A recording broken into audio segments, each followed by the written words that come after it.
It's not Christmas in my house unless I have a big plate of mince pies ready at all times. But if you've forgotten to make your mince pie filling ahead of time, don't worry, I'm here to show you how to make an overnight, fast and snappy mince pie filling.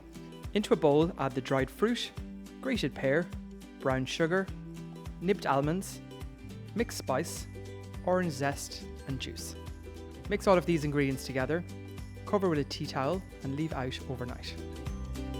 So this is what our fruit looks like after it's been left soaking overnight. So now let's get started on the pastry. In the bowl of your stand mixer fitted with the paddle attachment, cream the butter and the sugar until pale in colour. Then add your eggs, vanilla and mix well. To this add the plain flour, mix until there is no trace left. Wrap and chill for 30 minutes.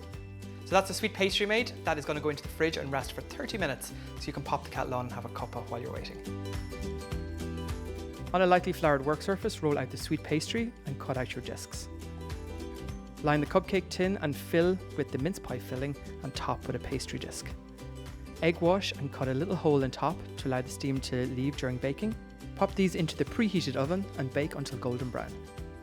Definitely give these a few minutes before you tuck in. That filling is super hot. Before you tuck in, I'm going to show you how to decorate them with a little festive touch. To serve, lightly dust with icing sugar and top with a festive garnish. So these are my deliciously festive gem-inspired mince pies. They're absolutely gorgeous served warm with a big spoon of brandy butter or a dollop of semi-whipped cream. I hope you get a chance to make them at home.